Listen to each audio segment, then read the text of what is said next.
नमस्कार दोस्तों। आप सभी का स्वागत है आपके अपने YouTube चैनल द क्लासेज में। और आज का हमारा टॉपिक रहने वाला है वैदिक काल से बनने वाले महत्वपूर्ण प्रश्नों के बारे में, जो कि आने वाली परीक्षाओं के लिए अति महत्वपूर्ण क्लास रहने वाली है। तो चलिए शुरुआत करते हैं क्वेश्चन नंबर 1 से। वेदों की संख्या कितनी है? वेदों की संख्या कितनी है? तो इसका सही उत्तर होगा वेदों की संख्या 4 है।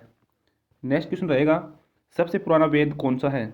सबसे पुराना वेद कौन सा है? तो सबसे पुराना वेद हमारा रहेगा ऋग्वेद, यानी कि इसका उत्तर होगा ऋग्वेद। ऋग्वेद सबसे पुराना वेद माना जाता है और सबसे नया वेद है जो कि अथर्ववेद को माना जाता है। नेक्स्ट क्वेश्चन है, ऋग्वेद में कितने मंडल हैं? ऋग्वेद में कितने मंडल हैं? तो ऋग्वेद में मंडल हैं, इसका सही उत्तर होगा 10। ऋग्वेद में 10 मंडल हैं। नेक्स्ट क्वेश्चन है, गायत्री मंत्र का उल्लेख किस वेद में है? गायत्री मंत्र का उल्लेख किस वेद में है? तो इसका सही उत्तर होगा गायत्री मंत्र का उल्लेख ऋग्वेद में मिलता है। नेक्स्ट क्वेश्चन रहेगा हमारा, गायत्री मंत्र का उल्लेख ऋग्वेद के किस मंडल में है? गायत्री मंत्र का उल्लेख ऋग्वेद के किस मंडल में है? तो इसका उल्लेख है जो कि ऋग्वेद के तीसरे मंडल में इसका उल्लेख किया गया है। नेक्स्ट क्वेश्चन हमारा रहेगा, ऋग्वेद में सबसे पवित्र नदी किसे कहा गया है? ऋग्वेद में सबसे पवित्र नदी किसे कहा गया है? तो इसका सही उत्तर होगा सबसे पवित्र नदी थी वो थी सरस्वती। नेक्स्ट क्वेश्चन हमारा रहेगा, ऋग्वेद में किसका उल्लेख है? ऋग्वेद में किसका उल्लेख है? तो ऋग्वेद में है, किसका उल्लेख रहेगा? तो इसमें उल्लेख रहेगा मंत्रों का। ऋग्वेद में मंत्रों का उल्लेख किया गया है। नेक्स्ट है, सामवेद में किसका उल्लेख है? सामवेद में किसका उल्लेख है? तो इसमें उल्लेख मिलेगा हमारे को संगीत का। संगीत का जन्मदाता सामवेद को कहा जाता है।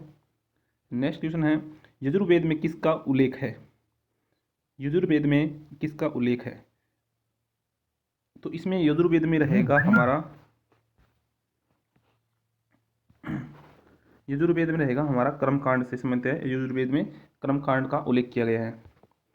नेक्स्ट क्वेश्चन है, ऋग्वेद में कुल रचनाओं की संख्या कितनी है? ऋग्वेद में कुल रचनाओं की संख्या क्या है?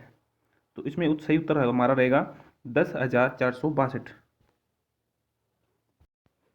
नेक्स्ट क्वेश्चन है हमारा, वैदिक काल में राजा जनता से जो कर वसूल करता था उसे क्या कहते थे? वैदिक काल में राजा जनता से जो कर वसूल करता था उसे क्या कहते थे? तो इसका सही उत्तर होगा उसको उस समय बलि कहा जाता था। नेक्स्ट क्वेश्चन है, सबसे नया वेद कौन सा है? सबसे नया वेद कौन सा है, यानी कि सबसे बाद का वेद कौन सा है? तो वो रहेगा अथर्ववेद। और सबसे पुराना वेद ऋग्वेद। नेक्स्ट क्वेश्चन है, सत्यमेव जयते कहाँ से लिया गया है? सत्यमेव जयते कहाँ से लिया गया है? तो इसका सही उत्तर होगा मुड़कोपनिषद। सत्यमेव जयते है जो कि मुड़कोपनिषद से लिया गया है। नेक्स्ट क्वेश्चन है, वेदांगों की संख्या कितनी है? वेदांगों की संख्या कितनी है? तो इसका सही उत्तर रहेगा हमारा 6। नेक्स्ट क्वेश्चन है, आर्य सभ्यता में मनुष्य के जीवन की आयु के अवरोही क्रमानुसार कौन सा सही है? आर्य सभ्यता में मनुष्य के जीवन के आयु के अवरोही क्रमानुसार कौन सा सही है? तो इसमें हमारा सही रहेगा सबसे पहले ब्रह्मचार्य, उसके बाद में गृहस्थ, इसके बाद में वानप्रस्थ और इसके बाद में संन्यास, यानी कि ऑप्शन हमारा सही रहेगा। नेक्स्ट क्वेश्चन हमारा रहेगा, आरंभिक वैदिक कला में वैदिक काल में वर्ण व्यवस्था आधारित थी, यानी कि आरंभिक वैदिक काल में वर्ण व्यवस्था किसके ऊपर आधारित थी? तो इसका सही उत्तर होगा हमारा व्यवसाय के आधार पर आरंभिक वैदिक काल वर्ण व्यवस्था आधारित थी। नेक्स्ट क्वेश्चन हमारा रहेगा, वैदिक युग में योग कहा जाता था, यानी कि वैदिक युग में योग किसको कहा जाता था? तो इसका हमारा सही उत्तर रहेगा जो को वैदिक काल में योग कहा जाता था। नेक्स्ट क्वेश्चन है, ऋग्वेद में अगन्य शब्द का प्रयोग किस पशु के लिए किया गया है? अगन्य शब्द का प्रयोग किस पशु के लिए किया गया है? तो इसका सही उत्तर होगा हमारा गाय। गाय के लिए अगन्य शब्द का प्रयोग किया गया है। नेक्स्ट क्वेश्चन है, तमसोमा ज्योतिर्गमया हमें अंधेरे से प्रकाश तक ले जाए, यह निम्न उपनिषदों में से किस से लिया गया है? तो तमसो माँ ज्योतिर्गमया ये है जो कि लिया गया है वृद्धारण्यक से लिया गया है, वृद्धारण्यक से ये लिया गया है। नेक्स्ट क्वेश्चन हमारा रहेगा, ऋग्वेदिक आर्यों का मुख्य व्यवसाय क्या था? ऋग्वेदिक आर्यों का मुख्य व्यवसाय क्या था? तो इसका सही उत्तर होगा पशुपालन। ऋग्वेदिक आर्यों का मुख्य व्यवसाय था क्या था? वो था पशुपालन। नेक्स्ट क्वेश्चन है हमारा, वैदिक काल में लोगों ने धातुओं का प्रयोग किया, उसमें से कौन सा पहला धातु था जिसका वैदिक काल के लोगों ने इसका प्रयोग किया? तो इसका सही उत्तर होगा ये तांबा धातु थी जिसका प्रयोग वैदिक काल में सबसे पहले किया गया। नेक्स्ट क्वेश्चन रहेगा, वैदिक काल में प्रचलित 16 संस्कारों में से कितने संस्कार शिक्षा से संबंधित थे? वैदिक काल में प्रचलित 16 संस्कारों में से कितने संस्कार शिक्षा से संबंधित थे? तो इसका सही उत्तर होगा 4। 4 जो संस्कार थे वो शिक्षा से संबंधित थे। नेक्स्ट है, प्राचीन काल में चिकित्सा शाखा से संबंधित अष्टांग हृदय की रचना निम्नलिखित में से किस विद्वान ने की? अष्टांग हृदय की रचना किस विद्वान ने की थी? तो इसका सही उत्तर होगा वांग भट्ट के द्वारा रचना की गई, वांग भट्ट के द्वारा इसकी रचना की गई। नेक्स्ट क्वेश्चन है, आयुर्वेद अर्थात जीवन का विज्ञान का उल्लेख सर्वप्रथम मिलता है?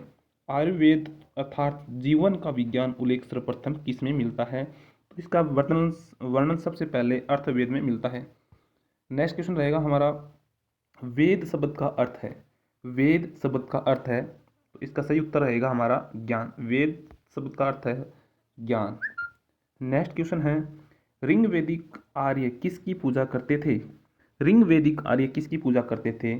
तो इसका हमारा सही उत्तर होगा प्रकृति की उपासना। प्रकृति की उपासना आर्य जो ऋग्वेदिक आर्य थे वो प्रकृति की उपासना करते थे। नेक्स्ट क्वेश्चन है हमारा, आर्य अनार्य युद्ध का वर्णन मिलता है, आर्य अनार्य युद्ध का वर्णन मिलता है, तो इनका वर्णन मिलता है वेद में। वेद में आर्य अनार्य का युद्ध का वर्णन मिलता है। नेक्स्ट क्वेश्चन है, पूर्व वैदिक काल में राजा पर नियंत्रण होता था, पूर्व वैदिक काल में राजा पर नियंत्रण होता था, तो किसका नियंत्रण होता था? तो इसके ऊपर सभा एवं समिति का नियंत्रण होता था, राजा पर सभा एवं समिति का नियंत्रण होता था। नेक्स्ट क्वेश्चन है, पाणिनि कौन थे? पाणिनि कौन थे? तो पाणिनि एक व्याकरण विद्वान थे। पाणिनि कौन थे? एक व्याकरण विद्वान थे। नेक्स्ट क्वेश्चन है, पतंजलि का संबंध किस रचना से है? तो पतंजलि का संबंध है जो कि महाभाष्य रचना से संबंधित है। नेक्स्ट क्वेश्चन है, वैदिक समाज में किसका अस्तित्व था? वैदिक समाज में किसका अस्तित्व था? प्रेतक परिवार का, प्रकृति पूजा का, वर्ण प्रथा का, या ये सभी? तो इसका उत्तर होगा ये सभी। ये सभी यानी कि इन सब का वैदिक समाज में अस्तित्व था। नेक्स्ट क्वेश्चन है, प्रसिद्ध गायत्री मंत्र किस धर्म ग्रंथ में है? प्रसिद्ध गायत्री मंत्र किस धर्म ग्रंथ में है? तो इसका सही उत्तर होगा ऋग्वेद। ऋग्वेद में गायत्री मंत्र का उल्लेख है। नेक्स्ट क्वेश्चन है, अनुलोम एवं प्रतिलोम किससे संबंधित है? अनुलोम प्रतिलोम किससे संबंधित है? तो इसका सही उत्तर होगा विवाह। अनुलोम प्रतिलोम है जिसका संबंध है विवाह से। ऋग्वेद में संपत्ति का मुख्य रूप क्या था? ऋग्वेद में संपत्ति का मुख्य रूप क्या था? तो इसका सही उत्तर होगा गोधन। गोधन को ऋग्वेद में संपत्ति का मुख्य रूप माना जाता था। नेक्स्ट क्वेश्चन है, रावी नदी का प्राचीन नाम क्या था? रावी नदी का प्राचीन नाम क्या था? तो इसका सही उत्तर होगा रावी नदी को पहले पुरुषणी नाम से जाना जाता था। नेक्स्ट क्वेश्चन है, सर्व खलविद ब्राह्म उदित है, यानी कि सर्व खलविद ब्राह्म कहाँ पर इसका उल्लेख किया गया है? तो इसका उल्लेख किया गया है छांदोग्य उपनिषद में। सही उत्तर होगा छांदोग्य उपनिषद में।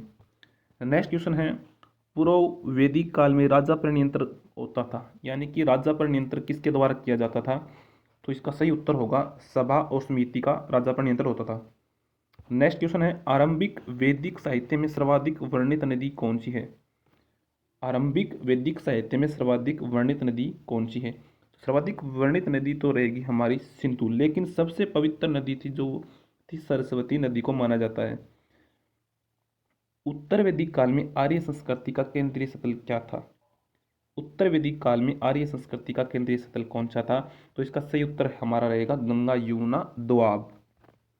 नेक्स्ट क्वेश्चन है, निम्न में से कौन सा सुमेलित नहीं है? तो पहला है ब्रह्मा विवाह, पिता द्वारा सुयोग्य वर से शादी, ये सही है। गंधर्व विवाह, प्रेम विवाह, ये भी सही है। लास्ट है प्रजापति विवाह, वर का द्वार स्वागत कर शादी, लेकिन इसमें आर्ष विवाह है जो गलत है। आर्ष विवाह यज्ञ करने वाले पुरोहित से शादी करना ये गलत था, तो इसमें हमारा ऑप्शन सही हो जाएगा ये।